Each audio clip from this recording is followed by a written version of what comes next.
Spectrum Xtra on Radio 1 FM 90. An extra hour of analysis and discussion of the topical issues of the week. Brought to you by Housing Finance Bank, a financial institution regulated by Bank of Uganda. Housing Finance Bank, we make it easy. Your views, our interviews on Spectrum, Radio 1 FM 90. It's a Friday, and this is Spectrum Xtra on Radio 1 FM 90, a time that we review the major events of the week. Today, we'll be focusing on the State of the Union, the State of the Nation address, which was actually delivered by President Yoweri Museveni yesterday at Kololo, which is a constitutional obligation, not only to tell the country how far he has gone in implementing what he promised the previous year, but also officially opening Parliament in its new tenure. Well, President Yoweri Museveni spoke about so many things yesterday. He spoke about the economy, and he talked about how there's going to be focus on actually growing the economy further through focusing on value addition, promotion of the knowledge-based economy, investing more in tourism, among other sectors. He also talked about the need for Ugandans actually to shun sectarianism and tribalism, saying those do not add any value to the country. He keeps on using the example of considering the other tribes as a market, focus on production, and the other Ugandans, regardless of their tribe, will provide the market for the goods and services that you provide. One of the key things he spoke about was corruption. On Matters Day, the president had promised to actually focus on it much more, and yesterday, indeed, he did speak about it, telling us that politicians and public servants who are stealing public resources will be crushed. He actually confirmed that he now has evidence to the effect that there is syndicated corruption between the Minister of Finance, chief accounting officers who actually handle the resources in the different government departments, and Parliament of the Republic of Uganda. So everyone is waiting to see what kind of action will be taken. He had suggested the amnesty, but the people who are listening to him actually said they needed to see those involved punished. So the president used the phrase blood to actually show that he will be taking action. Well, this stance by the president comes at a time when there is a censure motion being propelled in Parliament by Remiaga County MP Theodore Sechikubo and his colleagues who want commissioners of Parliament relieved of their duties. We'll be also looking at that particular issue because there were controversies emerging this week as the NRM party told its members in Parliament not to sign the censure motion.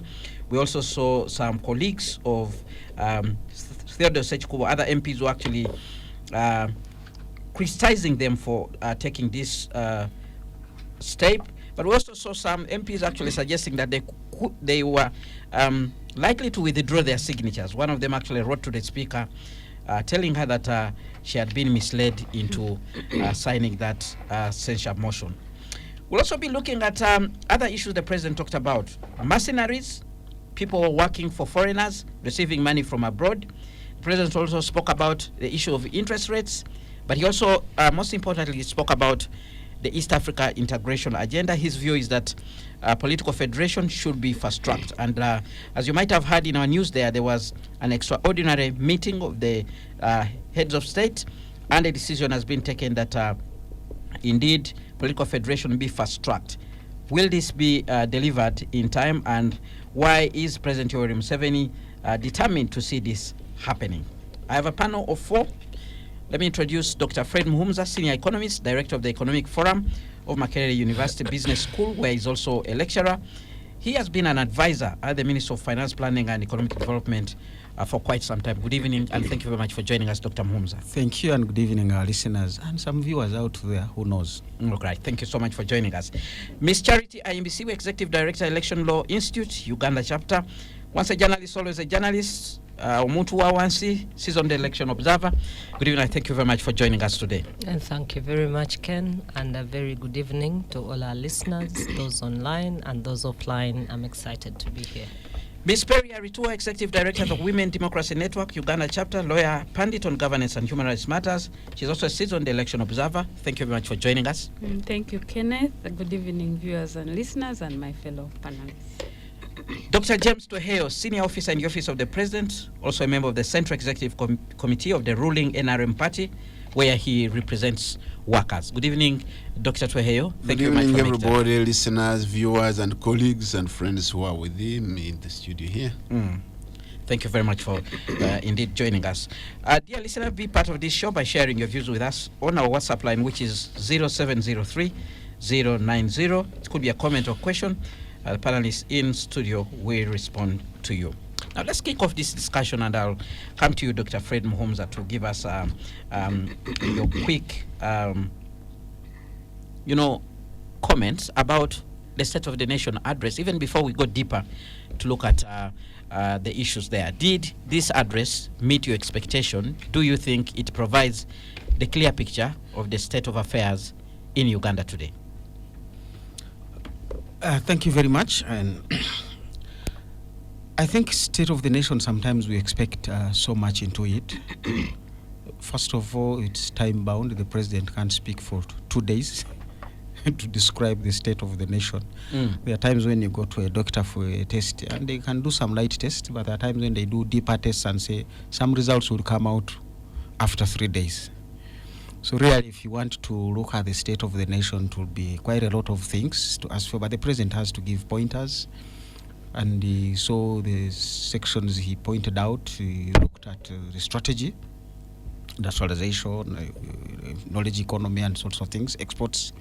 He talked about corruption. The economy has those, but really at that point you are describing that you have red eyes. That is the quick thing. But what does the corruption mean to the economy? Because that's the real state of the economy. You will see money that has gone into certain segments, which is like blood clotting in one part of the body. Those who have stolen the money, they will show you what they have done with themselves and with the money. But what would that money have done elsewhere? You want to look at those, and those would take deeper analysis to look at what economists and other people call the counterfactual. What would it have been? You also want to look at the fundamentals. What is the institutions like? And he hinted on it about the restructuring. He said the public service is continuing to conclude on that matter, but we already know what Parliament, which direction it took, and the rumors about them. There are rumors out there. But for me, the whole point was, why were we doing rationalization? Now, that point was lost out in the parliamentary discussions and the other discussions. So right now, I don't know what public service is doing, because in any case, the rationalization was about, one, scaling down the budget spending in order to avoid excessive borrowing. You can't stop borrowing, but excessive borrowing can be avoided because it has significant implications that already describe the state of the economy. There are many things we can't do because debt takes the first call on resources. Even before you pay security, even before you repair your roads, you buy drugs, debt is the first to grab its money. And we don't even take the budget to Parliament for them to discuss debt payment. It is for information. Because when they allowed you to borrow, they committed. So now if debt is going to be eating over 40% of your budget, then the state of the economy is going to go down. So rationalization was speaking to those things on how do I avoid getting deeper into debt and avoid its implications. So when you see the state of the roads, you want to relate that to debt, and you want to say, therefore, the rationalization was partly speaking to some of those complications. I was the other day asking people, how did we get to where Karuma Bridge is? And you know, all our major bridges have had this problem. Katonga the other day, thank God we had some alternative, but that alternative was adding a cost, especially when you're a business person.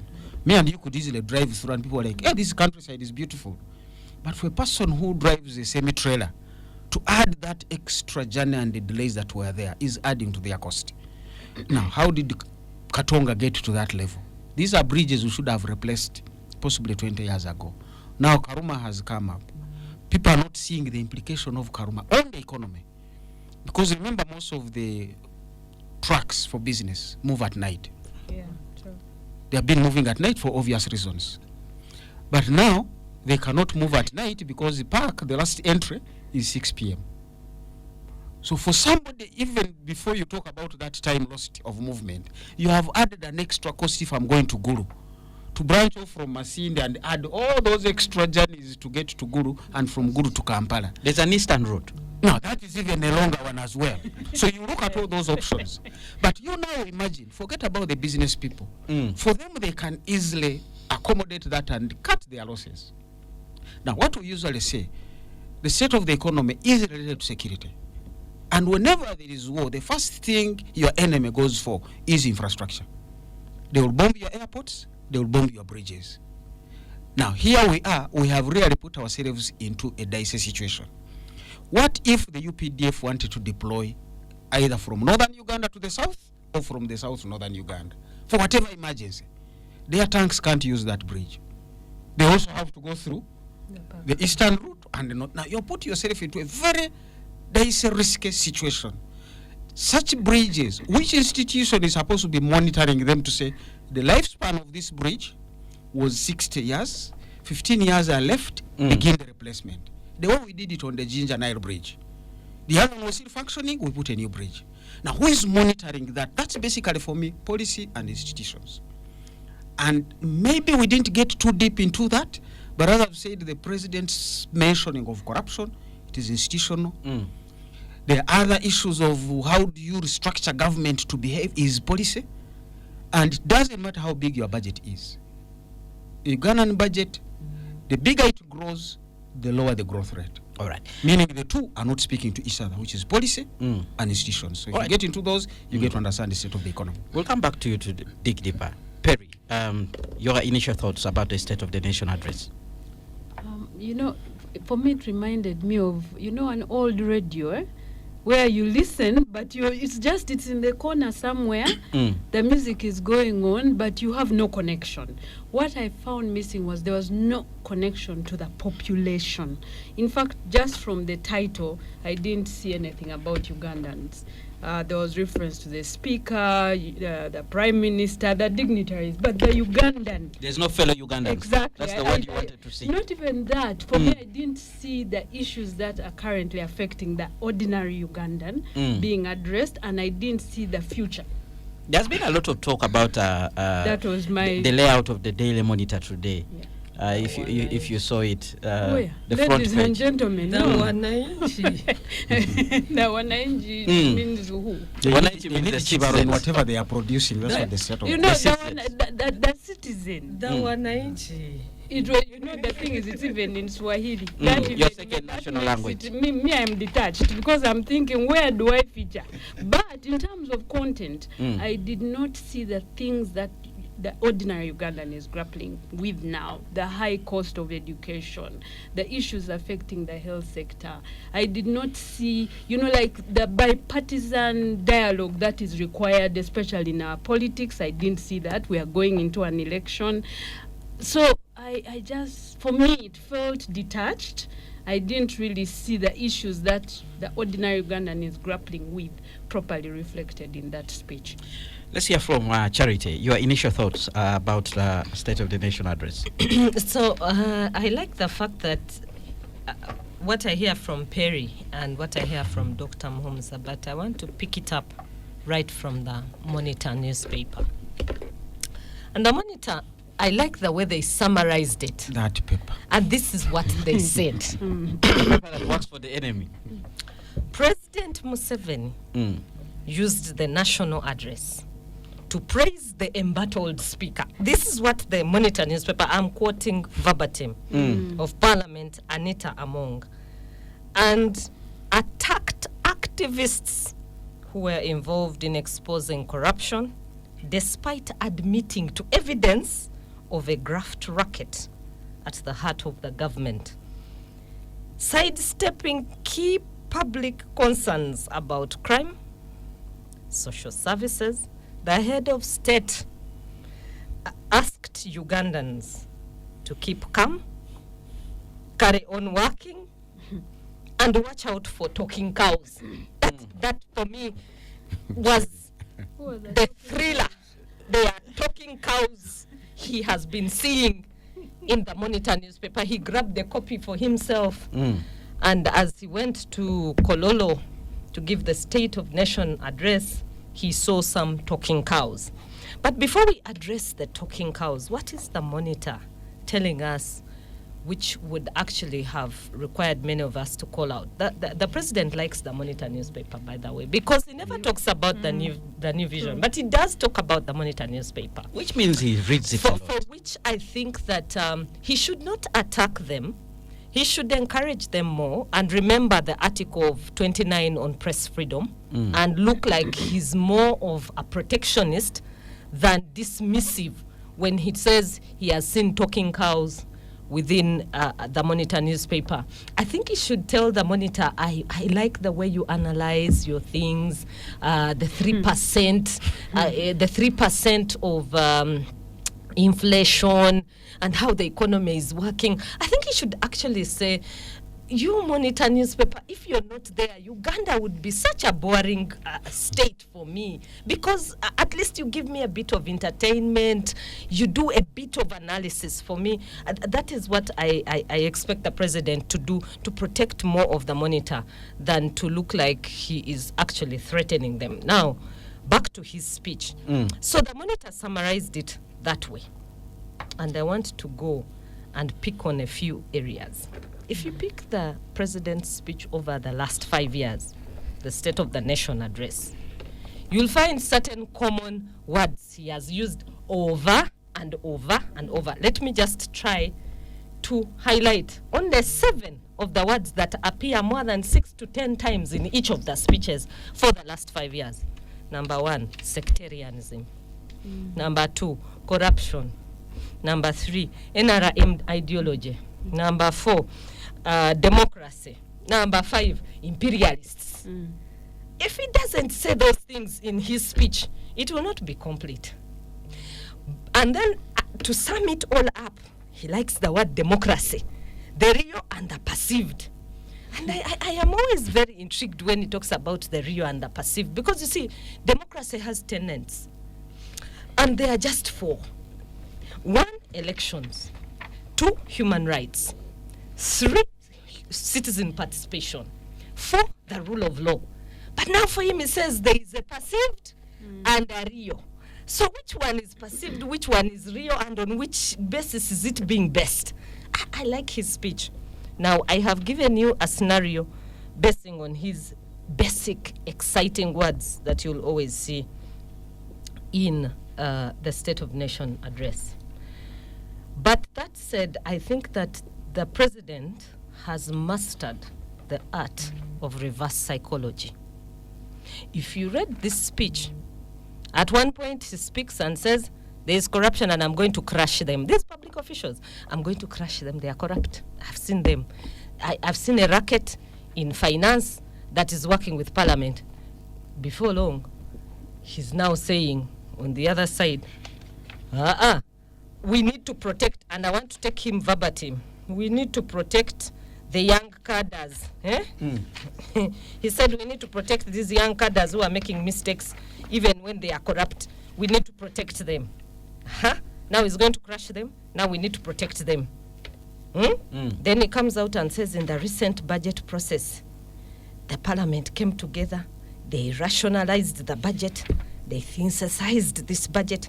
It was the best budget the country has had. But you just saw Ugandans on social media saying, oh my God, we now have a 90 trillion debt. I don't know. I think the president needs to read the Monitor more, but he also needs to go onto the internet and see what Ugandans are saying more. Then he will understand that when he says here, Wananchi, the Wananchi are telling him that the debt has now soared to 90 trillion. And they are wondering, for them and their children and their children's children, how is it going to be like? The president seems not to connect the dots. At one point, he seems to say, now the economy and society are really moving forward. The president himself went here to the Soga land. It was Mayuge. And he cried and said, oh my God, this is how poor you are. It is true, you're poor. He cried, himself he cried. And now he's saying, we have moved on. Reverse psychology at its best. This is what I saw in this speech. Very quickly, let's hear from Dr. James Tweheyo. Your initial thoughts about the State of the Nation address. Thank you, Kenneth. You know, even listening to my colleagues here, Mm. you will see that the president is consistent in not only his actions, but his speech. Mm. What he targeted to do from 1986, even with the bottlenecks and challenges and all those, he is still directional to it. That is why, even in his very speech of yesterday, he's mentioned the plan, the ideology that was built from the 80s up to today and consistently moving on. And you would see some of them being realized. He talked of recovery. Actually, to put it better, minimum recovery. Mm. And then he said we should move to the next stage of reconstruction. And then, in the process, we go to economic integration and move on to using scientific knowledge and others to get there. Mm. You would understand that, yes, he is facing a lot of bottlenecks. And by the way, he's not alone. So if we are to look at President Museveni as an individual, yes, he's an individual as a head of state, as a head of government. But he has many, many, many other arms that have to move with him. And that is where his frustration comes from. But even then, he has not given up. So was there any challenge when they came in? Yes. Have there been any minimum recovery? Yes. Yes, true, we shall see the potholes on the roads. Yes, we shall have the bridges having challenges. Yes, but there has been what we call minimum recovery. Then, is there any integration? You remember every other time he mentions the 3 C's and the 3 T's. Those who can remember them, the coffee, the cotton, the copper, and there's those others. But are they still the leading production elements that bring us money through export? Things have changed. So he's consistent in what he tries to get up to.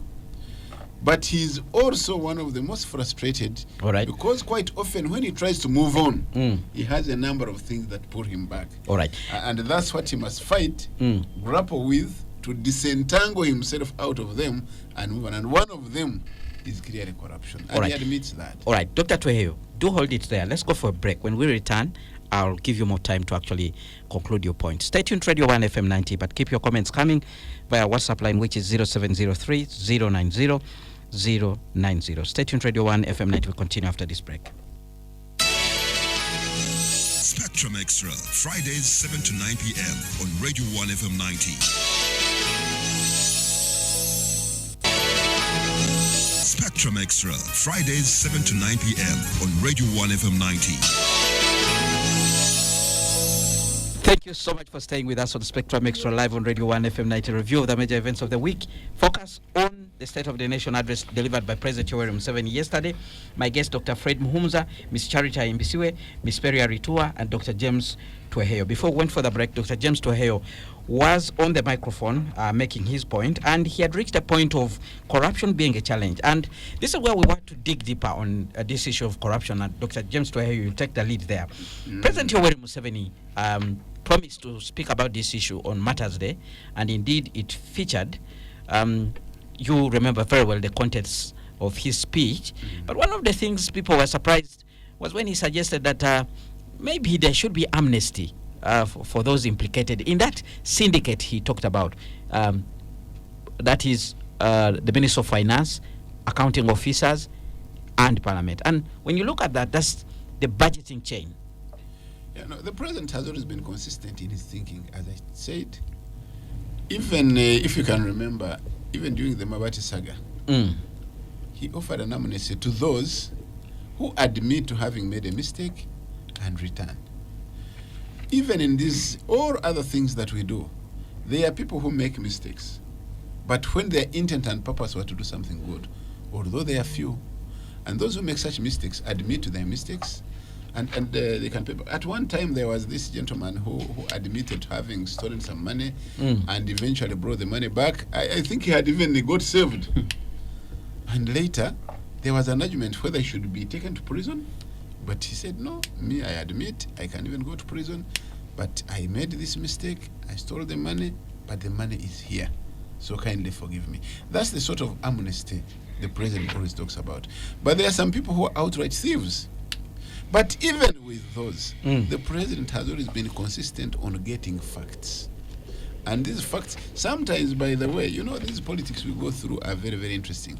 There are some people who can peddle lies and can appear implicating somebody as if really that person has done it. But later, when you go through it, you find that it is not true. Do you remember the WikiLeaks stories? The WikiLeaks, at the time, WikiLeaks was alarming the whole country, but later, where did it fizzle to? Some of these issues, really, we should always stop to think and look at them realistically. Are they the actual issues that we're talking about? Or we are looking at lopsided information that is intended to either blackmail or soil some people? Or, so at times in politics, people want to have their way by using every other means. So the president is always very, very, very clear. And that's the very same philosophy he came with in the bush when he used to have the story of a jigger in a foot. When the jigger is in the foot, you cut off the foot, or you get a pin and remove the jigger. And remove the jigger. All right. And the foot recovers. Let's use the analogy of the jigger. Yes, absolutely. And we should say these are the corrupt people. Absolutely. Now, one of the things that has disturbed very many Ugandans is the fact that the president has consistently said he knows the corrupt, not only once or twice, a number of times, but he does not remove them. He does not remove the jiggers. Sometimes some of these people who are perceived to be corrupt are actually not the corrupt. But the Mostly president the says he innocent, knows by them. the way. He says he knows them. I want to tell you, most innocent people have suffered. People who expose the corrupt can be pushed out of offices. People who expose the corrupt are chased out from jobs. Instead of the corrupt. Instead of the corrupt. Why and who does that? When the corrupt are positioned, and it is very, very difficult to expose them with ease and give the evidence, it becomes very difficult to remove them so as to take action that is appropriate. In some cases, by the way, you have seen people taken to court and they come out of the court clean. The very same court, where most of these cases have been even chased. So when we talk of corruption, we must understand the detail and nitty-gritty of it, and how we can tackle it. So do you want to see amnesty in regard to the president? I wouldn't love to see amnesty to the corrupt. I wouldn't love that. But I would love to see somebody taking extra care to understand that this is the real thief, instead of running after a hoax and leaving the thief. Because some of these real thieves, I can tell you, they are so tricky that at the end of the day, I have been able to move to some of these districts. The Auditor General will go there and will not catch a thief. All right. And the people, quite often the people who lose money may not be the very actual thieves, but may be the careless persons who are unable to account. And even these auditors will tell you the money was accounted for and it passed through the books of accounts, but where is the work it was supposed to do? All right. There are people who reacted to the president's position, where he even suggested amnesty, and they had different thoughts. One, some people said the reason why the president wants to see amnesty is because those people implicated are too close to him and very powerful, and therefore he fears to antagonize them. I'm giving you the views that we heard from people. That was one opinion, that they are too powerful, they are too close politically, and therefore he can't touch them. Secondly, there are those who actually said maybe the president was testing the water to see how Parliament will react, and he got that reaction when they told him, no, we do not want amnesty. What do you think was the president's intention to use that word, amnesty? My reason is very clear. The president's intention, in my view, was to get the people who are making mistakes, genuine mistakes, and can admit them and make the recovery. And that is always his principle. All right. Even when he was dealing with rebels, he would offer amnesty. All right. Dr. Mukumuza, in your initial remarks, you actually said that corruption is an institutional problem in Uganda. Let's pick it from there. You had the president's position on this. He has promised to crush the politicians, but also the public servants who are stealing public resources. And already I think he had some names based on what he said. Yeah, I think just you link this with Dr. Tweheyo's submission. Consistency can actually be a problem. There comes a time when you need to change strategy. And you become erratic or what? Because you notice being consistent, the world has changed completely, that you need to reinvent yourself. Snakes really shed off their skin to become new and move on. So maybe part of the president's challenge is being consistent when he should be thinking of other things. So people get used to him. If corruption is a cancer, you don't behave like it's a jigger. And many people have said corruption is a cancer. The way doctors deal with a cancer, they will say, well, this one will have to cut off the part of the body to save the rest of the body. Or to burn it. You can burn depending on how far it has gone or what it's doing. But even chemo, you're trying to kill those cells, which I think is crushing of corruption. But sometimes you say crushing is not the way. So doctors sometimes, what are they doing with chemo? You want to treat the cancer by denying it blood, or you want to cut off the limb. So some of this corruption that is endemic and deep-seated, you can just say, send off those fellows home, or remove some of those corrupt institutions. Can we find other ways of doing things? So you shave the consistency. And some of these messages, like said earlier, the talking cows, Balaam in the Bible was saved by a talking donkey. So who knows, there might be some unusual things. So as I've said, consistency. You may want to listen to that bird on the tree, alerting you about a snake. Sometimes the wild animals survive by those birds in the tree telling them maybe you have a thick skin. So you want to look the snake does not matter. So you want to look into those. What should we be doing differently to move this country to the next level? And there are very many things that have really changed. He talks of production and then sales, that people must produce and sell in order to sustain their prosperity. But where do you sell? Again, he says, when you're all producing the same thing, you're not going to salvage yourselves. Now, that means you can no longer survive by selling to your fellow East Africans. First of all, their income levels are too low to sustain even your steel and iron. They are producing more or less the same things like you. The Tanzanians are producing rice, the Ugandans are producing rice. You begin to look and say, how do I get into other markets? And what will it take me to do that? It could be your very enemy. China and the US are not very good friends, but they are not very bad enemies either. Because they know they need each other when it comes to trade. So how do I tap into those big markets? And that's why colonial times, it was the 3 T's and C's that he was talking about. All right. Now, in his speech, he mentioned that tea is still there. Tea has actually died out. Copper died out. Tobacco died out. Cotton died out. So what is left? Tourism is neither here nor there, but at least it is somewhere. All right. So we need to rethink those and say, when the president mentioned some of these things, you pick them there. The intention is there, but certainly you need different strategies not to be consistent with the past. Right, we'll be digging deep on that when we talk about the economy and the East African integration, because you seem to be connecting those things very well.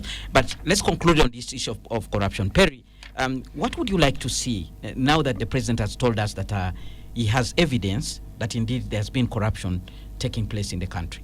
Of course, it's action. Because we know the implications of corruption on all facets of life of Ugandans in this country. So we're looking for something new. I told you, I think a few months, that when the late Cecily Ogwal passed on during his speech at her vigil in Parliament, he also said he knows that some of the MPs on committees receive money. He knows. The thing is, so what? If you know, what are you doing about it? Because even if you speak about a problem and you don't offer solutions or you don't act on it, it will continue to, to become bigger than what it is already.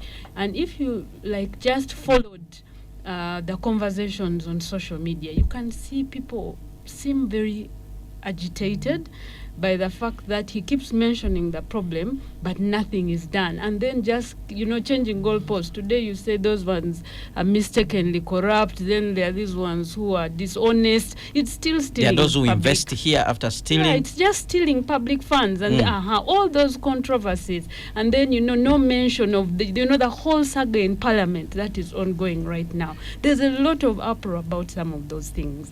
So for me, the question for us as Ugandans is, so what are you going to do about it? Because if you keep massaging the problem, then impunity thrives. Because for many people, I'm sure, who had the speech yesterday and are stealing public funds, it was almost like a go ahead, because there's no solution that was offered. And that's why I said earlier that I did not see the solutions for the ordinary Ugandan, especially the things that are hurting the Ugandan right now, because corruption has implications on all areas of our lives. So I really don't see anything much that is going to change. The sad thing is the problems are going to become more. The health sector is going to continue to suffer.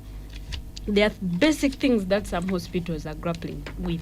Last week, I think, NTV covered Atuturu Hospital. They lack basic things. No X-ray, no ultrasound machine. The incinerator does not work. You know, the things that the ordinary citizen grapples with on a daily. They didn't appear in this speech. And part of it is because of corruption. Money is being diverted for personal gain when the majority of Ugandans who benefit from these basic services are left like as if they are not part of the country. And for me, I think that's the sadness. That's why I said the speech for me sounded like an old song. So what do you think is missing? What do we need to do? It's action. He knows the problem. There are so many agencies that have been set up. The thing is, what actions are you going to take deliberately? We can learn from other countries that have tried to fight corruption. Our neighbors in Rwanda, they have tried. And you can see the effects of them dealing with corruption. It may not be total wipeout, but you can see they have better roads, they have better health care, you know. So there's a feeling, a sense of pride in some of the citizens. In July last year, there was a conference on Women Deliver, and we managed to visit. There are those people who do the PR for Rwanda, and you know, and many young people, you know, talking with so much pride, because when they travel to Uganda, and many of them travel to Uganda, they look at us as this orphan child.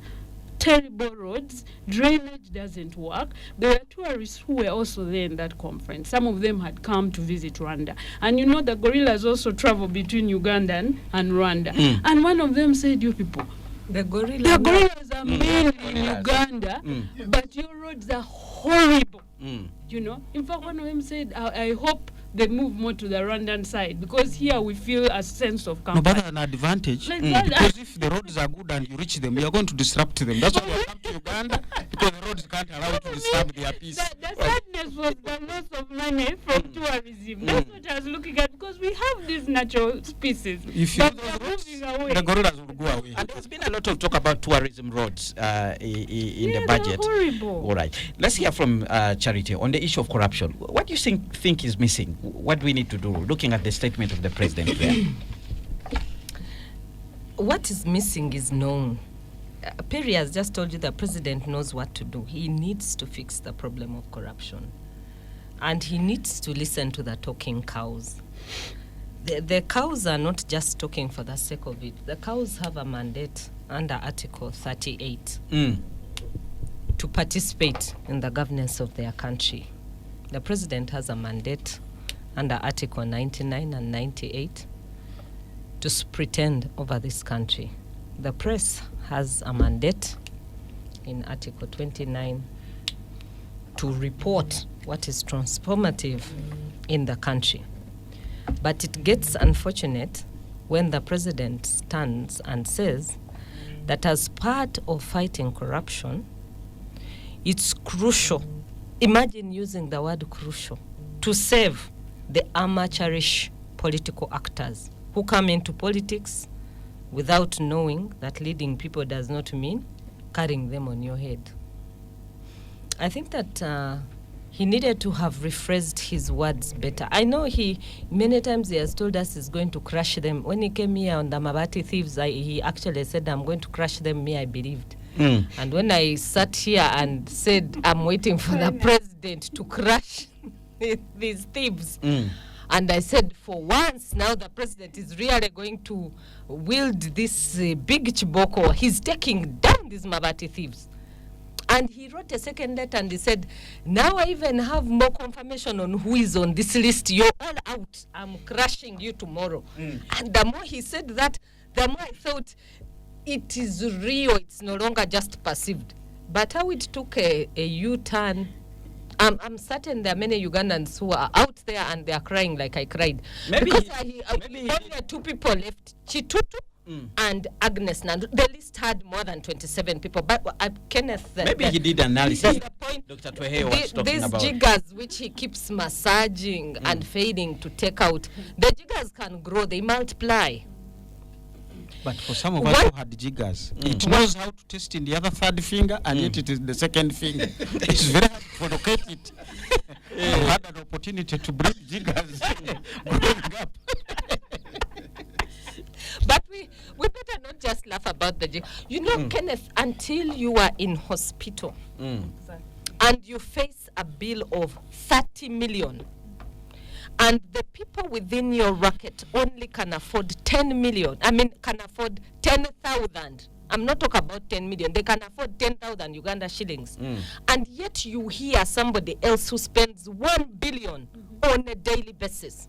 It's only then that it dawns on you that actually this problem called corruption must be fixed. It's only when you're faced with the problem of failing to take your child to school and you're on your own. Remember, you're on your own. While another one can fly theirs to whatever city they want to fly, they even have bank accounts in foreign cities which are being frozen and given sanctions. And for you, you can't even afford not a dot of that money to send your own child to school. It's only then that you will understand why his words of just saying, I will crush the public servants, political leaders that steal government money, this money, I'm going to crush them. And these are the very words he used yesterday. He said public servants and political leaders that steal government money are corrupt and will be crushed. However, there is another category who get bribes from foreigners. Those ones are not only corrupt, but traitors. Those ones, I'm following them. And I'm telling you, the ones he's calling traitors, those ones he will take action, because for them, he believes they are after him. But corruption is after him as well. It is after him and it's after us. Actually, it has affected us, the ordinary citizens, the most. I know he might not care so much about the ordinary citizens, but they're the ones who are paying taxes. They're the ones who have helped Revenue Authority to be where it is. So if they are not there, the other day traders met him in Kololo. They had a few messages for him on corruption. They told him, for us, we are paying our taxes faithfully.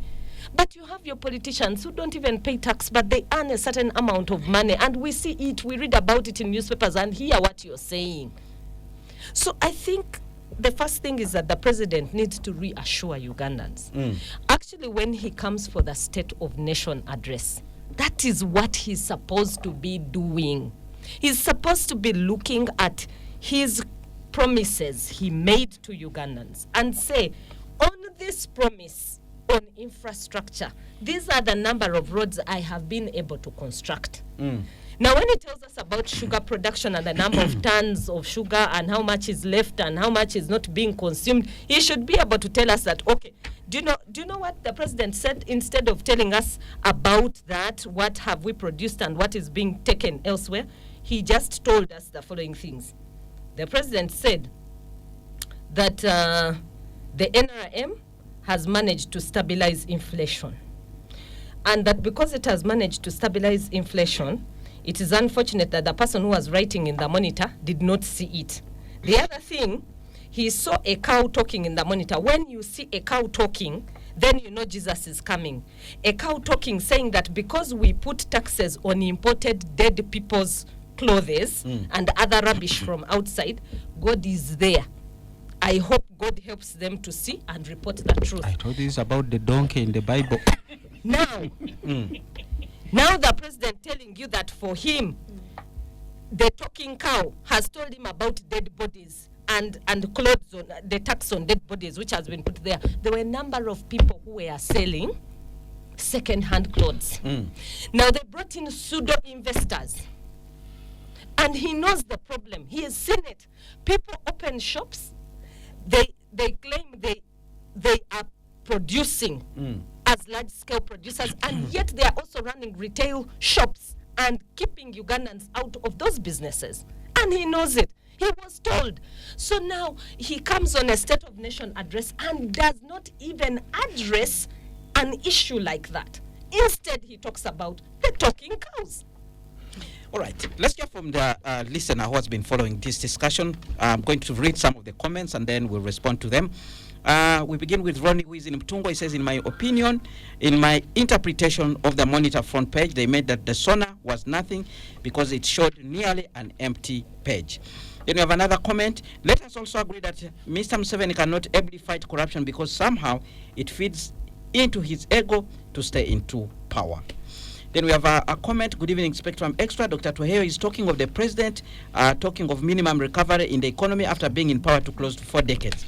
By now, he will be talking of Ugandans being in first world after 37 years in power. Minimum recovery should have been mentioned after 5 years in power. The president talks of crushing corrupt officials, which promise he has been making for decades, and yet he is the same person who advises the IGG to go slow on the corrupt. As a reminder, Minister Lukwago is still a minister in the current government after being caught red-handed with stolen government iron sheets. That is Moses listening in from here in Kampala.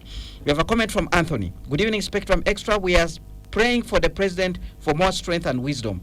I have seen many presidents in Africa and their ideology. Uganda is growing very fast. A prophet speaks and his audience writes down. Let's listen to the president.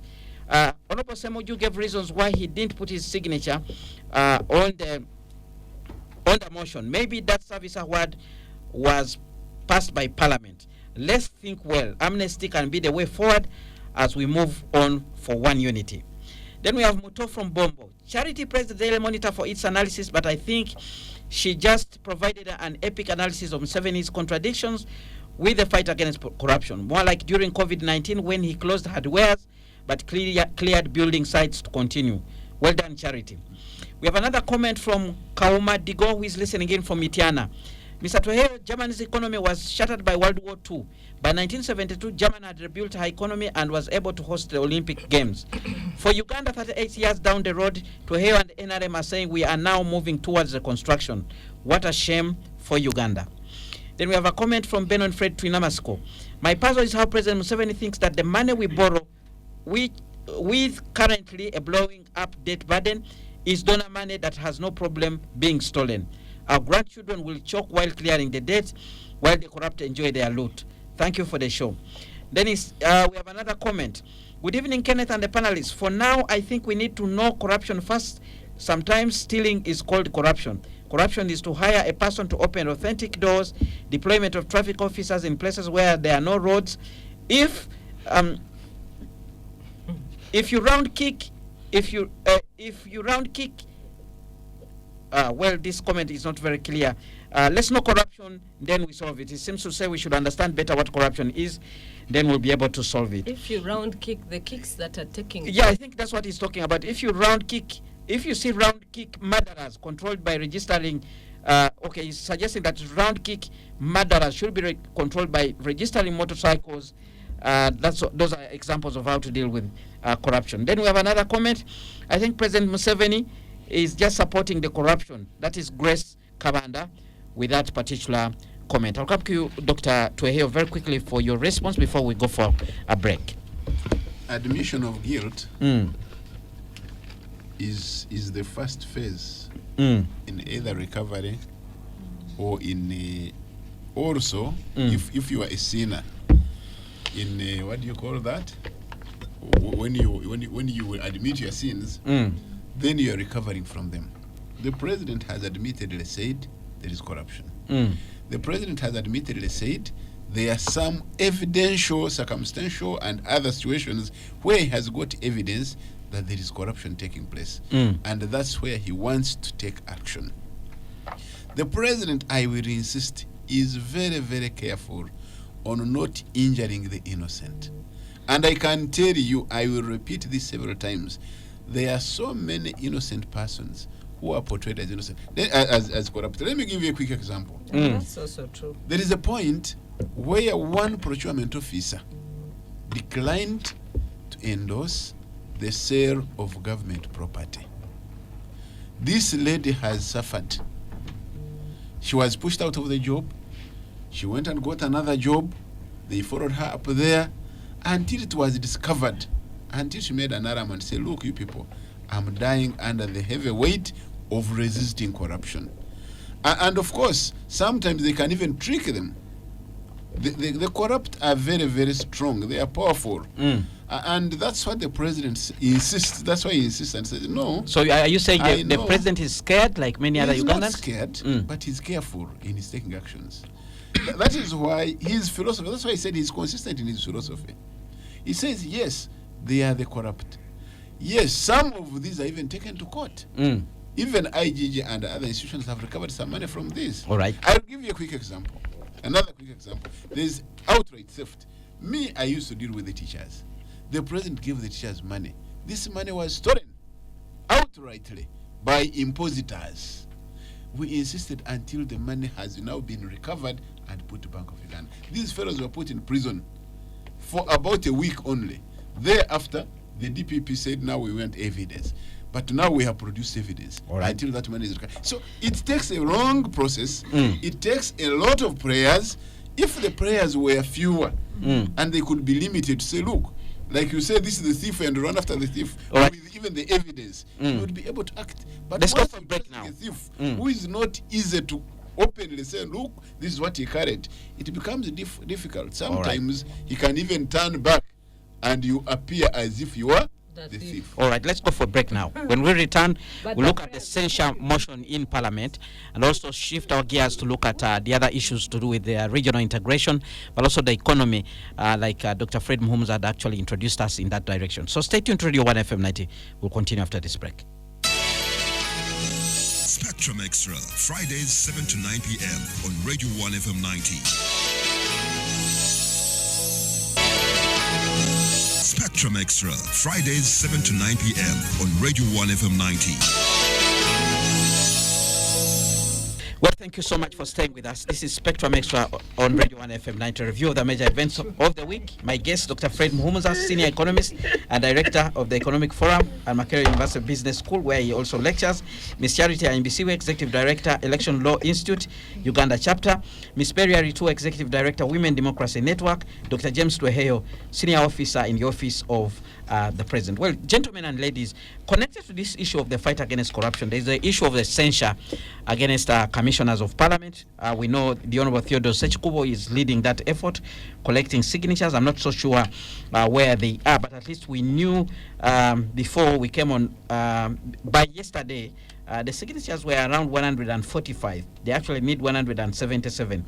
He now says he can no longer talk about the number of signatures. He will only come to explain to the public at the time when the signatures when he has met the threshold for this signature. But we have seen things that are happening. We've, for instance, heard from the NRM, which says through the chief whip, the government chief whip, that they should not append their signatures. We have seen MPs who are saying they signed in error, they were misled to sign. But there seems to be an environment where some people are trying to pull down this process. We also saw the Honorable the Honorable Asmani Basalirwa, who was actually promised to sue Honorable Theodore Sechikubo and the others. His argument is that this money, which was actually shared out, the 1.7 billion shillings, was actually appropriated by the entire House, and therefore he sees nothing wrong with it. Let me begin with you, Charity, on this issue of the censure. What's your take on it? And the controversies we are seeing that are emerging. So the censure is based on the fact that there was a service award. The question of Basalid were telling us that this money was budgeted for. Since when did Parliament begin to budget for service awards? Let him quote for us the rules of procedure, and let him quote for us the Administration of Parliament Act. Okay? Let him pick the law. He's a lawyer. Let him pick the law and show us the mandate. Where is it coming from? Well, his argument is that the Parliamentary Commission It is a firm argument. plans for the welfare of the MPs, and therefore they are within their responsibilities to actually do what they did. You see, it is a very lame argument. It is true that Parliament has a lot of leeway, even onto the consolidated fund, and which they have abused. But for him to stand and say that because we budgeted for this money, it's the reason for which I'm even going to sue the Honorable Sechkubo. Asuman, watch out for Bujiri. You're my friend. But I tell you, Asuman, if I have to go and talk to those people in Bujiri, in Rusoga, I will go and explain to them properly that you are supporting people who do not care about the citizens. Because what the members of Parliament did in this particular instance was just to pick money and award themselves. So the people who have brought a censure motion are saying, look, as a commissioner, what is it that would warrant you to get an award for serving? There is precedent to all the old parliaments that have been here. The 11th parliament is not the first parliament to be in Uganda. There's been a 6th parliament, there's a 7th parliament, there were many parliaments, and there were commissioners in these parliaments. How many of them got a service award? How many of them budgeted for service awards? Asuman, be honest, tell the world. How many? What is so special that for this parliament, for them they had to budget for it and then distribute this money amongst themselves? I think this is being ingenious. I support the censure motion. I support Sechkubo. I support the efforts to get rid of people who are distributing their money, distributing taxpayers' money at the expense of the taxpayer himself. And I think that the parliament should not be ingenious to come and lie to the public like this. They should apologize and pull back from this whole distribution of money. At least that could be a good place for citizens to start. Dr. Tweheyo. Morally, it is not proper for the leaders who are positioned to feed themselves at the expense of the public. It is not proper. However, there is a bigger problem than you people see. The same parliament passed a number of regulations, if I could call them, not even laws, I shouldn't call them laws, of awarding. One of them is awarding the former leaders. I think you should have noticed this coming.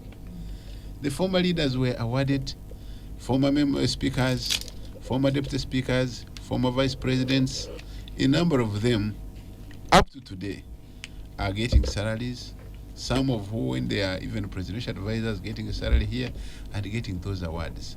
For you are looking at a cash service award. But what about the other one who is given a car worth 500 million and is supposed to be serviced and managed by the same parliament? You are not looking at that. Yes, you are also not looking at the members of parliament who have been receiving money.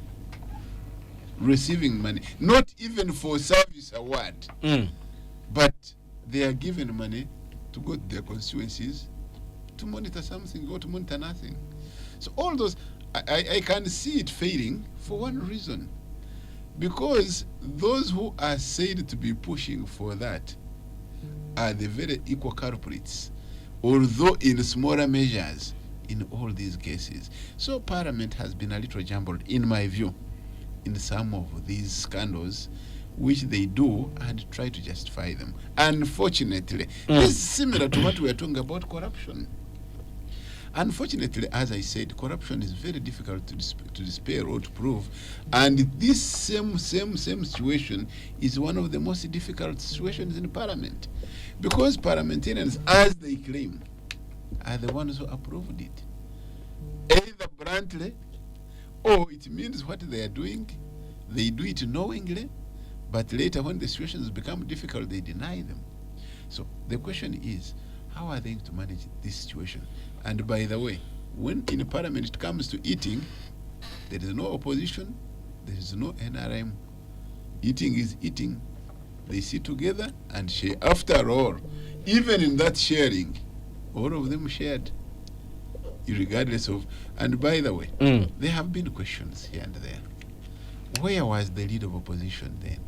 Where were the commissioners of opposition? Did they get? Did they refuse? Well, The leader of opposition then was Honorable Matthias Yes, Mpuga. and the commissioner. The commissioner was Mitiana Municipality Yes. MP, Who had been thrown. who had been thrown out of Parliament at that time. Could it have So come the opposition didn't have a commissioner Could it have come apart from the because leader of because opposition. the opposition commissioner was unable to share? You see, you need to look at all these things. How did it come up, by the way? Could it have been? Because remember, it started with the Honorable Mpuga. That's when the saga started with these people trying to chase him out because he has failed. No, actually, it didn't start like that. It started with the parliamentary exhibition, the documents that of were course, the brought exhibition, out. but later it went to the other side, to the Noop people, and they started fighting over it, trying to get Mpuga out, which they have not succeeded fully to this date. So, where is this? We must look at it closely and examine it and see the situation in Parliament. This is a very good mirror through which we can look at ourselves, through which we can look at Parliament, Right. through which we can take action and say, look. But when we say we break the mirror, then we may not even see where to look at ourselves from. Perry, your view on this? You see, two wrongs don't make a right.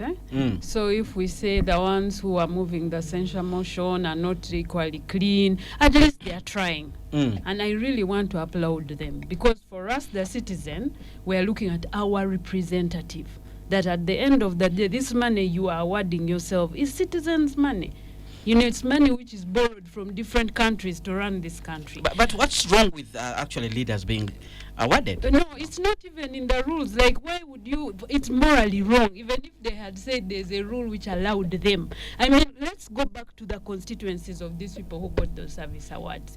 Would you find the services that the constituents need functional? That's why when one of them, I think she's from the West, when she went, the citizens were up in arms. And for me, that's why it's important to go back to the citizen. Let's take those lists to the citizens and say, your MP did not sign. Let the citizen decide.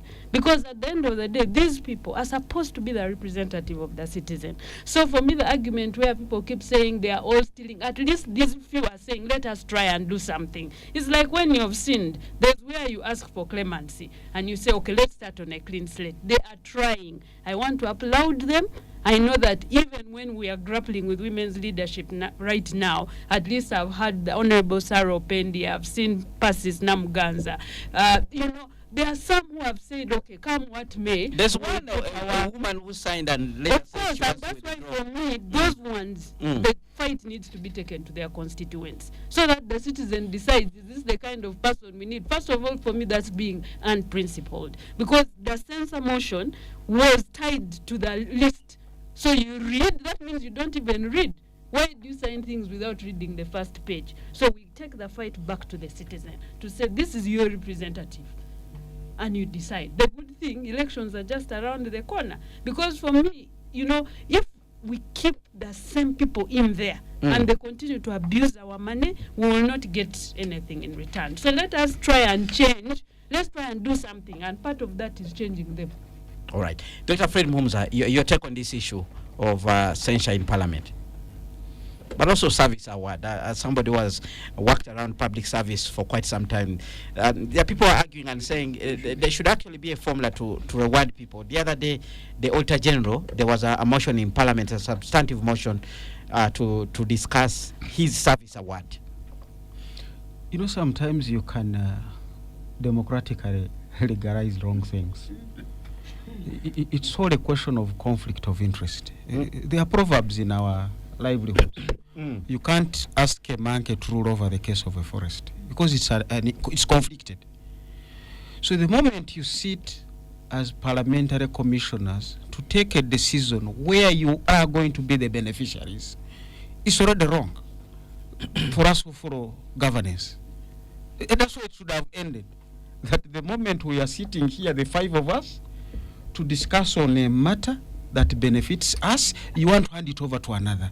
And I've seen these rules of justice. Even some people in courts, they will go there and say, They actually disqualify themselves. They recuse you themselves. either accuse yourself, or even the accused in the dock can say, but that judge Exactly, is a brother. is a brother to the other one. And the rules of justice will say, yes, assign another judge. So this fellow should have immediately said, this motion should not even be discussed. Whenever we sit in board meetings, the first thing there is a prayer, quorum, conflict of interest on the agenda. The moment we say there is conflict of interest on this issue, we either differ or that person will excuse themselves, or at least now we will assess whether his presence in the meeting and participation has significance to influence the decision. If it doesn't, you stay. You don't say, when I've declared, I must leave. Dr. Mukumuza, there are some people actually think that this matter goes deep to the fact that Parliament is self-accounting. So they get their budget, they decide their budget, and then sit down there. That is not true. That is not true. We don't have three governments. There is one government. These are three arms of government. The issue of budgeting is very clear. There are principles that govern the national budget. Parliament's role in the national budget is appropriation. And they are taken over powers of even allocation. Yes. But we never get to see what is in the budget of Parliament. The We never discuss on that. sometimes it is there. You can see it. Right now, we know we are spending 2.6 billion per day on Parliament. What? Yes. Yeah, 2.6 billion a day. 2.6 billion A day. a day. Now, you don't want to say, because for me, I am here and I can decide. So you say, okay, health, I will cripple your budget. You, because I'm independent. No, there are rules that govern the budget. And we follow them and say, these are the priorities. Security, it is human capital development, education and health. It is this. Now, you need to follow those rules even when you come to Parliament. Now, you can say, because I'm the one who appropriates, I will allocate myself. That role, the budget is very clear and the constitution is very clear. The president shall cause estimates of revenue and expenditure to be presented to Parliament. So still the budgeting process remains with the president. And if the president comes and says, I have only 50 trillion, and that's why we used to have ceilings. It's unfortunate that the Ministry of Finance abused or forgot about ceilings. The ceilings would be saying, we have 8 million young children in school. How much money should we give per child? Capitation. If we think it is 500 shillings times the 8 million, that goes to education. How many teachers do we have? 150,000. What is their rate? Public service has already said that. Now, those rules cannot be compromised. We used even to budget for malaria drugs and other drugs to say how many people do we have? Maybe 45 million Ugandans. On average, each person will fall sick 2 times a year. How much does it cost? This information is already in the health system. On average, how much does it cost? Then you multiply. So if you follow those rules of the budget, you'll already say, what did I have from revenue? 31 trillion. What do I have from borrowers and projects and whatever? It is this much. So if you follow those rules, Parliament will fall in. And the moment you distort those rules, somewhere a woman is going to turn up to deliver. The nurse is there because they are being paid. They are 4 million or 2 million or 1 million. But this nurse now will ask the other people gloves, the drug to stop the clotting, to start the clotting in case it fails, the cannula, because she doesn't have them. And the government is happy to announce, I have managed the inflation because I have released 0-9 wage. You've just paid a police officer not to put bullets in his gun, not to put fuel in. What is a police officer without a patrol vehicle? And you're happy to say, I'm managing inflation. This is why I was saying the President's State of the Nation address is really saying, hey, you have red eyes. But you want to say, what is the cause of the red eyes? That's a deeper analysis. What are the implications on the budget, on the economy, that arise out of the way we are managing the top surface issues? I have said politics is the icing on the cake. Do we even have a cake? No cake. Now, you don't focus on the ice. You focus on the real cake. Because the ice would be decided, what did the parents say her wedding colors should be, or her birthday colors should be? That's just the icing. But inward, she determined this is the type of cake that I want. Now, we have forgotten the real cake. We are dissipating the icing, and the icing is never eaten by any rational people. It is for children to play with and to color the ceremony. So for me, it is these fundamentals that are not with us, that Karuma Bridge will be closed, Sezibwa Bridge will be closed, Katonga Bridge will be closed. Then where are you left? And you're saying you want to export? Mutukula Road will be destroyed. You are putting a standard gauge, a meter gauge, and I don't know what. Today we had a blackout on power. And the debate is out there. Some connection went bad. as we were trying to connect Karuma. Now, which engineers were these? Who hired them? Who can't do even a pretest? And they bring the national crisis. There is this song. Do you want to bring this nation at stake? I think you need to play You that want to after put this show. this nation at stake. We need to play that. All right, we have more comments actually coming in. Corruption and amnesty with the NRM government and Museveni, they are only talking for cameras. Otherwise, corruption is their heart, nerve and blood that keeps the NRM government moving. You can't fight yourself. Based on his litany of threats from 1986 to now, singing the same stanza, Mr. Museveni only fuels the engine of corruption. He can never fight it as evidenced by the team he works with and the statements he keeps making. Good evening, Spectrum Extra. Thanks for the panelists. I think corruption benefits President Museveni a lot, and this we can witness with him grabbing Uganda railway land to put private hotel, and more so all the money stolen from different government entities. He benefits from it. The only way to fight corruption is through mob justice, but nothing from government as pertaining fighting corruption. Conclusively, I was not impressed with his speech. Well, somebody suggests that the president grabbed Uganda railway land. I don't remember that. Do you, Dr. Tweheyo? That's not correct. You see. It depends on who owns the mysterious hotel. owns But the- that is it, the and mysterious how they hotel. got it. And how they got it. That's the whole thing. All right, we have another Sometimes comment. People act irrationally and speak irrationally. All right, Just another because comment. The president has not met their intentions and their objectives. All right, another comment directed from Robert Inikumi, directed to you, Dr. Tweheyo. Spectrum Extra, talking about corruption, ask Mr. Tweheyo, what is a senior officer in the State House? What is a senior officer in the president's office? They want to know what's a senior officer in the president's office. We have a comment from Elder Eresu John, who is in Cavaramaido.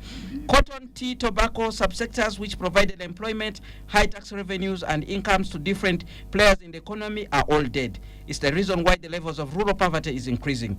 The industry is being set up and end processes for consumption, and with very limited linkages to the economy, to creating jobs, increases in production, employment, and income increases in other sectors. So he seems to suggest that the original sectors where many Ugandans have been abandoned. He says, given the challenge at hand, there is no way there will be proper growth and economic development which is sustainable. Then we have another comment. Uganda has reached a point where we need a new government headed by a very good dictator. A very good dictator to put Uganda back on track. Mr. Museveni cannot fix the mess we are in now. Instead, he's slowly, surely sinking with it. See what Magufuli did in a few years when he was in power.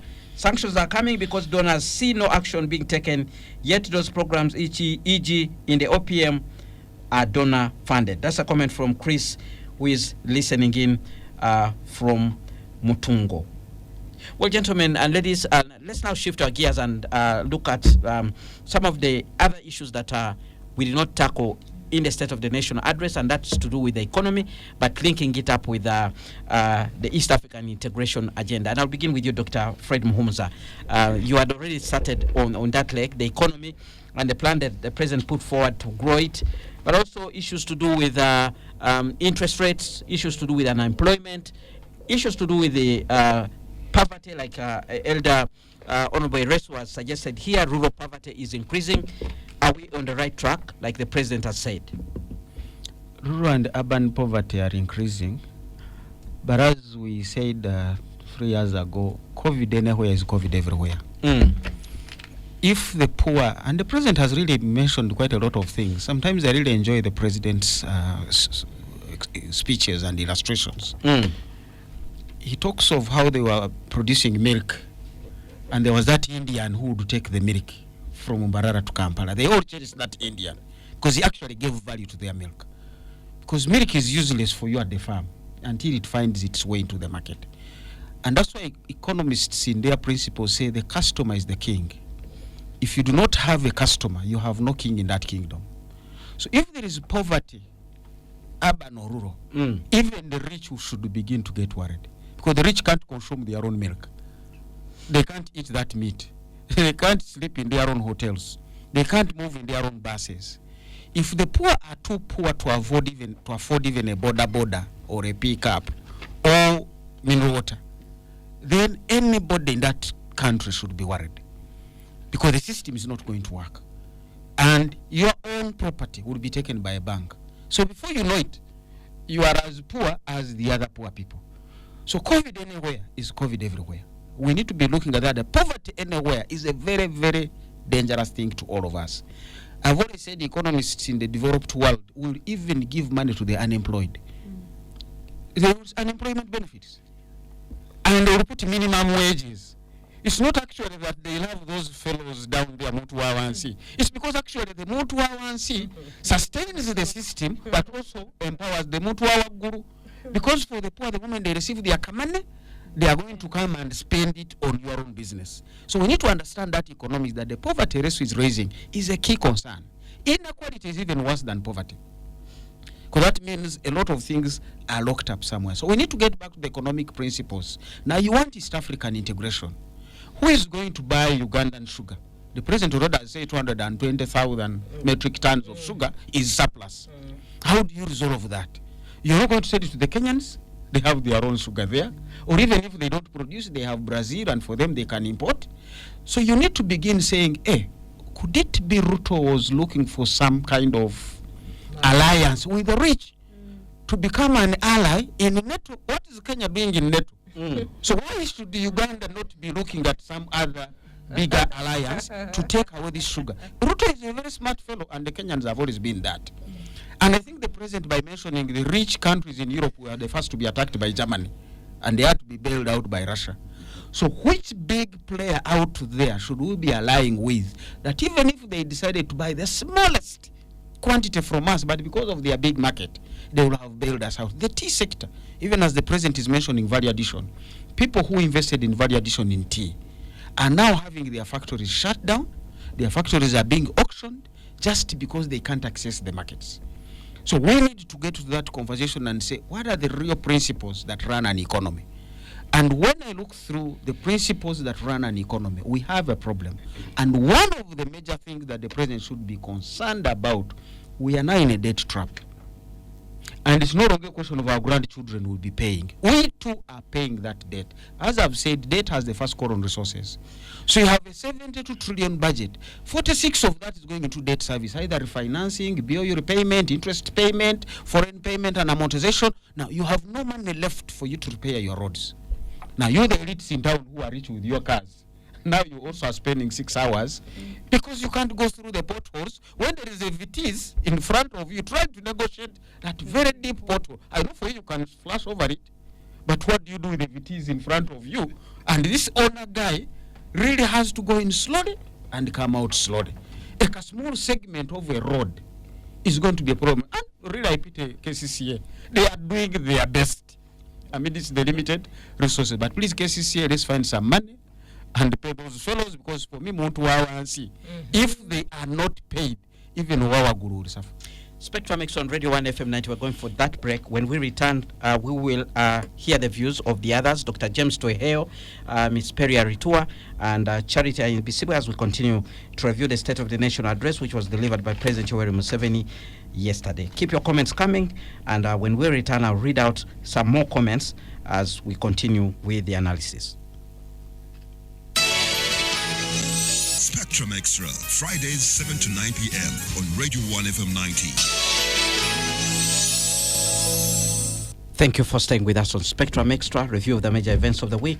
At the moment, we are looking at the economy and trying to link it up with the East African integration agenda, which was also one of the key issues President Yoweri Museveni talked about in the State of the Nation address yesterday. Let's now hear from Ms. Perry Aritua on this particular issue of the economy and the regional integration agenda, because one of the things the president talked about there is, one, if we want prosperity, we must have bigger markets, and the East African integration agenda provides that we need a bigger East African community for strategic reasons, especially security, but also we need to be united because we almost share the same heritage and destination. What is your take there? And his call for fast tracking even of the political integration. He actually talks about Tanzanian rice and says that we should buy from the Tanzanian if the rice is cheaper. My question is, what then happens to our local farmer? why not give the local farmer incentives so that the local farmer can be able to sell to the Ugandan? Because He actually says by blocking Tanzanian rice, you're actually making the Ugandan farmer lazy. I didn't see how The Ugandan farmer should move to the level of the Tanzanian. No, but the Ugandan farmer needs incentives. He needs, at times subsidies. They need help so that they can be able to grow and compete with the Tanzanian farmer. So if the Tanzanian farmer is being supported by the government of Tanzania and our Ugandan farmer is not being supported, then of course the Ugandan farmer is not going to be able to thrive. And at the end of the day, then that farmer is poorer. And you see, when poverty affects the one who is earning, then the children suffer. Where he or she was buying goods, the shopkeeper suffers because you now don't have the purchasing power. Then he talks about PDM being the People's Bank. It's actually not a bad idea, that 12%. My only question is, when social services are failing, most of the money that is borrowed is spent on social services. So you'll find, even if I had an intention of investing, once I have a sick person, I am not going to focus on the economic aspect of why I borrowed that money. I am going to have to use that money to go to a hospital where there are no drugs, a hospital where there are no facilities. And you see, that's why this whole conversation is tied to the conversation on corruption and how we use our resources. Because if you have services that are being provided at the health center, then it is easier for this person who has borrowed from PDM to use the money for economic growth. But if he or she has borrowed money and there's sickness in the family, they are not going to focus on the purpose for which they borrowed the money. Secondly, from the examples of people who have borrowed this money, at least the ones I'm privy to, a number of them have not actually used the money for the purpose of economic growth. They have used it to address their basic needs. Some have married new wives, others have bought new bicycles. So there's something missing in this whole conversation. Was there enough orientation? Did they target? It should even be targeting the poor of the poorest. But those fellows are very rational. If I'm going to grow rice or whatever it is, and drought or diseases or pests strike it, I'll put my money, take a cent or whatever. Let me pick another wife at least. Or buy a bicycle. But you see, the government has made a loss because the intention of borrowing was not It's achieved. because you didn't understand your people. Exactly, and that's what I'm saying. There's something missing.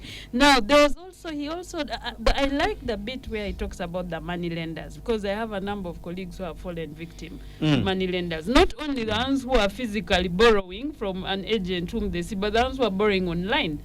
There's been this whole conversation of these people who lend money online, and there's no regulation.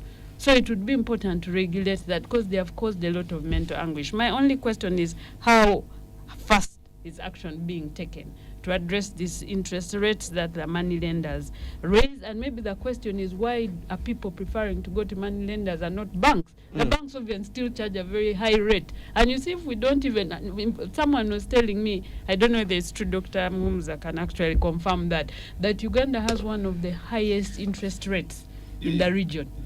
So that's why most The people driver is don't borrow. Mr. Government itself. And they are going to go higher 1st of July when the 72 trillion budget triggers into action. Exactly. So when you're that telling person said the Ugandan who has some little money to go and borrow from UDB, and you're not addressing the things that make it difficult for him or her, like the interest rates, for me it doesn't make sense, because they are not going to borrow. We have a comment here coming from Crispin Kahero, who actually says, my driver Isaac Ipeto is listening in and is puzzled. He wonders why his salary, which he feels is quite fair, seems to disappear the same day he receives this, whereas this wasn't the case a few years ago. Could Dr. Mukumuza help him understand why this is happening? Dr. Mukumuza will be coming to you. Dr. Tweheyo, one of the issues that, first of all, let's hear your view on the issue of East African integration, but also on the issue of interest rates. Some people have actually said one of the reasons we have this problem is because of the government itself borrowing from the same market where Ugandans should borrow. You see, the moment money is in circulation, money usually leaves government, goes into the hands of the people, goes through again to the bank, and the government draws it again. But the moment the government is borrowing, and borrowing in huge sums, and then there is another borrower who is borrowing money to be put in an investment, there is a possibility that the lender would prefer to lend government where he's assured of the recovery than lending somebody who is going to put money at risk. And this makes it very, very difficult for the borrower. And even when they borrow, they now look for alternative choices of borrowing.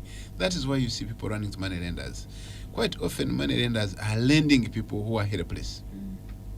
And the borrowers, 90% of the borrowers who go to money lenders are borrowing for consumption. Consumption, not necessarily for eating, is borrowing to pay fees, is borrowing to pay a medical bill, is borrowing to do, and it is very, very difficult for them to recover and pay the money at the right time. So the money lenders take advantage, and they lend knowingly that this person may not even recover the money. And they even they have reached the time of looking for people around. They go to staff rooms, they go to, They even go to the so-called guarantors. Yes. So that's one of the biggest problems, and it is a big challenge. It is even getting worse when the government itself borrows. Forget about borrowing from internal, borrowing external, and not using the money. It is a near similar situation where a person borrows money for consumption and is unable to pay. It is a near similar situation to where a government now borrows money and doesn't put it to work. When a project, even when it is personal, takes longer than it was planned, the cost of it increases. And sometimes it may even overshoot your original budget.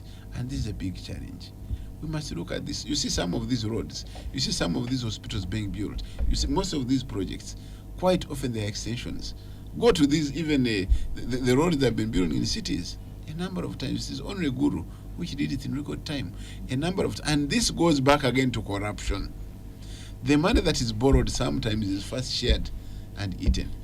I hear Dr. Mukumuza will tell us that some of the monies are put in banks, fixed accounts to generate some income in the name of some of these procurement bottlenecks, and they get things done after a long, long time when this money has been used for the benefit of those who are holding it. So it all comes. It's what the president said.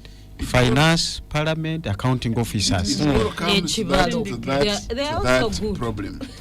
And he knows them. Let me get to the issue actually of poverty. Very quickly. It is true many of us in Uganda are poor.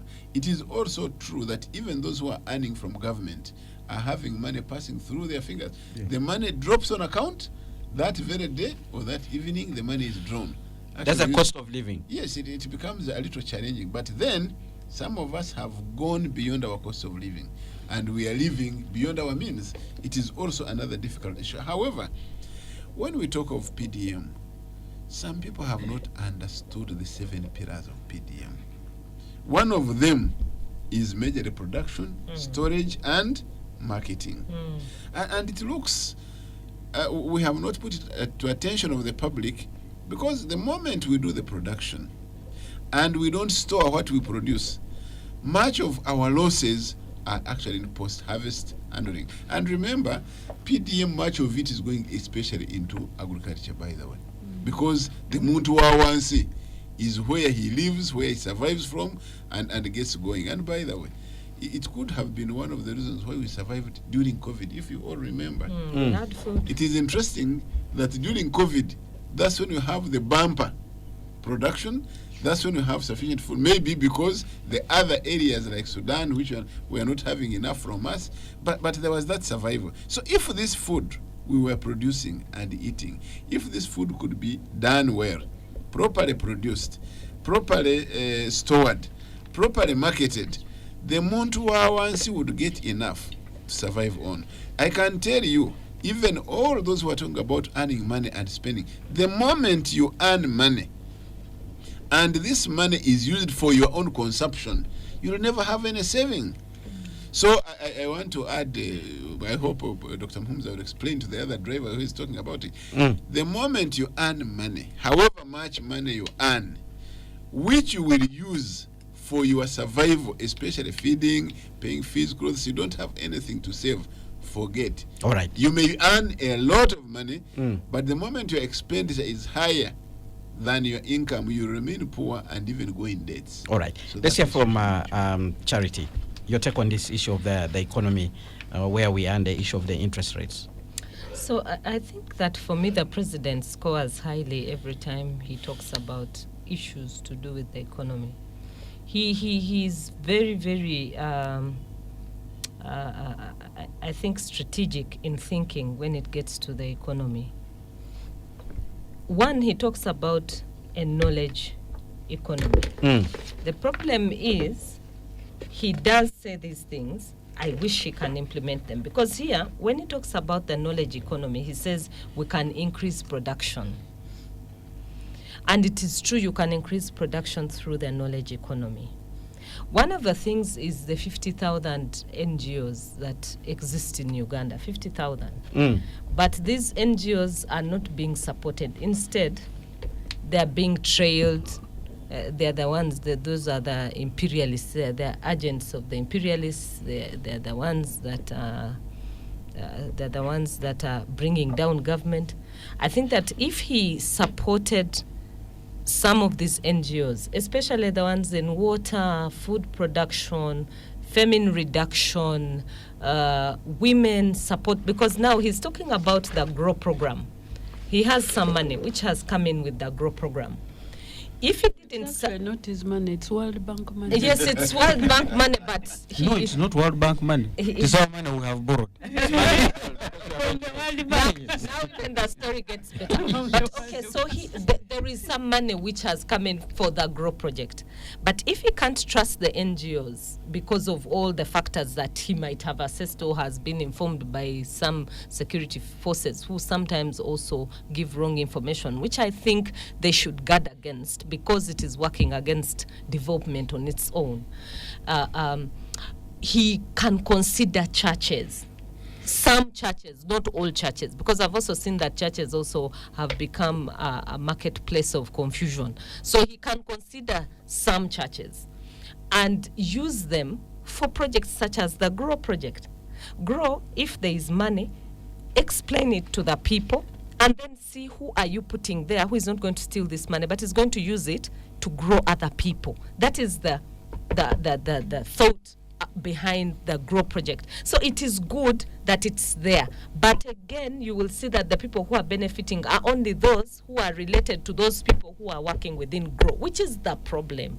The problem is that every time somebody is in some place, then he gets only those that are connected to him. So we are back to the question of nepotism.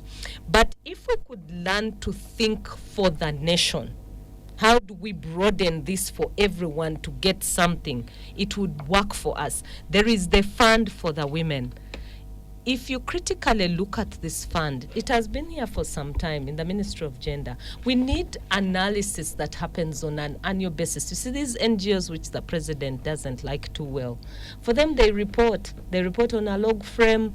They report on documentation. They report on things that have happened and how they were supposed to operate them. I think that he can borrow a leaf even when he doesn't like these NGOs very well. He can borrow a leaf from them and see how do they account, how do they report on a program that they are implementing, and how do they carry out monitoring and evaluation. So he can use those ones, not necessarily just blanket and ban them out, and they look like they can completely not support the economy. You see, even the Constitution provides for these NGOs to work with government. The National Development Plan says NGOs support government on development programs. I think that that is when the knowledge economy works. Beyond thinking about the vaccines are good because of what we have seen. The World Health Organization is changing its tones around vaccines, and we will need vaccines, and maybe you can sell them to other people. But this would need you to have what he started some time back, a big base of people who are into science, innovation, development, and you've grown them over a period of time. These countries that you see have gone into those things, they did it over a period of time. They spent money there. And yes, you have to start somewhere. But can we start on where our strengths are? Our strengths are in agriculture. Our strengths are on environment. They're on tourism. Perry told you about tourism. Our strengths are in the civil society organizations that do exist. What do we learn from there to promote ourselves? All right. more comments coming in. Let me begin with this one from Rollins, who is listening in from Zigoti. He says, Spectrum Extra, blame the electorate. That's the quality of the legislators we elected. Vultures and hyenas. That's a comment from Lumbuya Lawrence, who is listening in from Zigoti. Then we have another one. Good evening, Spectrum Extra. Salute to my lecturer, Dr. Fred Mukumuza, and the entire team. With all honesty, the precedent set by the 11th Parliament in regard to service awards is very bad morally, and what is heroic award in service for what, like Dr. Tweheyo highlighted. As for this 11th Parliament, feels like a total overhaul is needed. Some motions and policies should not be on the table. 11th Parliament has lost morals. Perhaps we should have a legal team, and technocrats should sieve out certain bad allocations. This parliament has been so unfair to Ugandans. That's Rogers listening in from PG. Another comment coming in from James. Animal farmers reached Uganda. The dogs, pigs, and man agree that service award is legit. That members of parliament on both sides can't see the wrong of the commissioners is an indictment of the whole governance system in our country. Mr. Museveni's speech will never miss a mean in it. Who is making his government corrupt? Let him correct the history. That is Ejoy Job, Rua Boy, who is listening in from Namungona. Mr. Tweheyo, give us only one institution in this country that operates efficiently and without disruption of the executive. That's a comment from Sharif. Then we hear from another listener here. I wish those MPs who don't sign the search list are sanctioned. Another comment, Ugandans need to be reassured about leadership. We have much to offer, but we have not yet reached the end point in terms of delivery. Then we have another comment. Growth of the economy will only happen with a new government. This government can't survive without corruption. The country is currently like a stunted child. The president likes it that way. He likes it when Ugandans are poor, yet foreigners are thriving. That's why he is always insulting Amin for chasing away Indians. To him, they are Uganda's savior. That's a comment from Akram there. Then we have another comment. Which KCCA is doing its best? The current administration at KCCA is the most regrettable in the history of the city. KCCA was given 6 billion. What has it done with that money? We extravagantly put 1 kilometer of a road at 1 billion. We would have had 6 kilometers of new roads constructed with the 6 billion. The potholes that are filled with the 6 billion could not add up to the 2 kilometers which had been suggested. Well, gentlemen and ladies, we are coming to the end of this discussion. Let's sum up the discussion and try to look forward, because we know the State of the Nation address actually is a precursor to the national budget. Dr. Fred Mukumuza, do you expect anything different in the national budget looking at what we have had in the State of the Nation address? The national budget is not even an expectation. It is already out. We have discussed it. We know maybe everything. the speech. It's just the speech, and the speech will, of course, describe what we have seen and known. But just to respond to, and these are the things that the budget may not distort. Economic analysis is very good, and it needs to be thorough.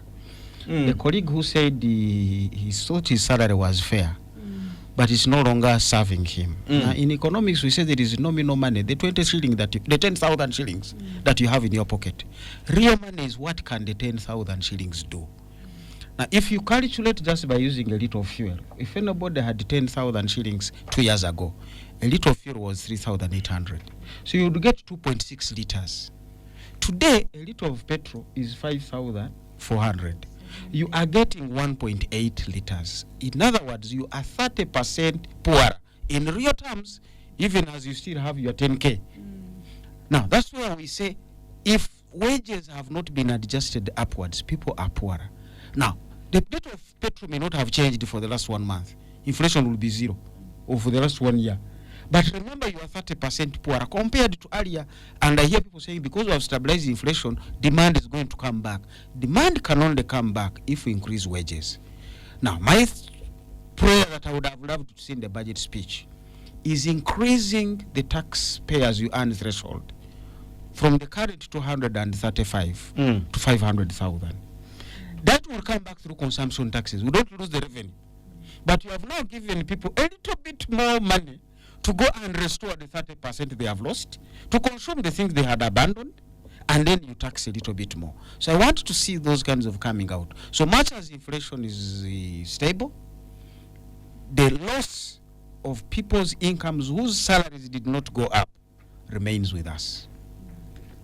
Dr. Tweheyo. We have a bigger challenge when we look at the developmental requirements and we don't consider the wealth creation. A number of our people are living on cash, and we haven't reached that level of carrying a card to look for whatever we need. Until we remember that this development we're talking about, and by the way, it is making the situation worse. That's why you hear every other person now crying of poverty. You talk of an NGO bringing water is charged at the end of the month, but somebody's income is static. The one who was earning from his banana plantation, selling the bananas, you'll find that the sunshine has changed and now the bananas are even at a lower cost. And at the end of the day, he has a bill. You talk of electricity going to the villages, and we all say, oh, go thank God, the government is bringing electricity. But this electricity is coming with a cost. And my income, if it has not increased, it is actually making me poorer, although I'm enjoying the service, provided this electricity that has come is not used for production. So as long as we have not yet been able to balance, and we need to have that mindset change, as long as we have not been able to balance the literal development that is coming with the creation of wealth this development is bringing to us, we shall be even in more problems than we thought. I can tell you, my mother who was fetching water from the well was not paying a bill.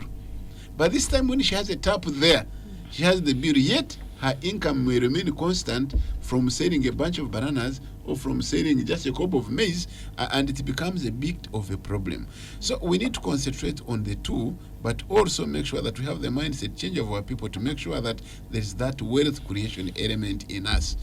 If you can live in a town and the only thing you can plant are flowers, then you are in trouble. The other one, maybe you planted a tomato around the house, has been able to save the day of going to Kalero to buy tomatoes.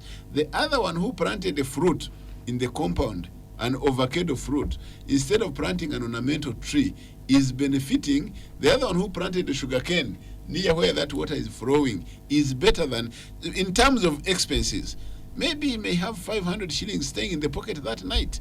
And that is the whole problem. All so right. we need to put our attention to that, to save ourselves and keep floating amidst the development that is competing again now with the little income that is constant with us. Perry, as we come to the end of this show, your closing remarks. Just two things. One of those who sent a message said that how do we sanction the MPs? We sanction them through the election. 2026, if they have not performed, you vote another leader. Because the more we change them, maybe we will eventually get the ones who are a little bit serious. But in terms of, I think most of the messages just showed a frustration with the economy and the way things are going. And I think it's incumbent on our leaders to try and do at least something from the comments, even if it's two things. I mean, the Ugandan citizen just is looking for solutions. That, for me, is what I would get from the comments. Charity, your closing remarks as we come to the end of this show. So I think my parting shots will be the president called us to think about a united market. And I want to agree that there is a time when the market in Congo was opened and the president said we now have one big market. We can take our products to Congo, to Kenya, to Tanzania. But what kind of products are we taking there? Even the Lato milk, which we were producing and were supposed to export to Dubai, we failed along the chain. What is failing us? I think this is why I told you that in terms of monitoring and evaluating, there's something we are failing with somewhere. And so we need government. It's actually because it's government programs. Government needs to go back and monitor its own programs and identify where are the weaknesses and how do we improve on the processes of utilizing these markets. If the market is there, if we have a united African market, I don't think we have attained this one yet, but at least we have the East African market. We have the market in Congo. There are things that they are producing which are the same like us. For him, he talked about tribes producing the same thing, but if you look at the food stuff in Uganda, it is the same like what is in Congo, and sometimes Congo has better. All right. So for us, we need to specialize in what they don't have, and then we export it to them. Dr. Fred Mukumuza, in a few seconds, closing remarks as we come to the end of this show. I think let's put economics into the management of the economy and allow it to work. Thank you. All right. We have discussed this State of the Nation address, but we know the budget is coming up next week. We will also be able to connect the same with this particular discussion we have had today.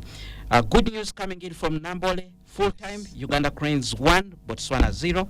That side. What a good return to Nambole. Nambole. We hopefully continue to do well on that side. But from me and the team here in studio, it's a good night and God bless you. Spectrum Xtra on Radio 1 FM 90. An extra hour of analysis and discussion of the topical issues of the week. Brought to you by Housing Finance Bank, a financial institution regulated by Bank of Uganda. Housing Finance Bank, we make it easy. The views expressed on this show are not necessarily those of this radio station or its management.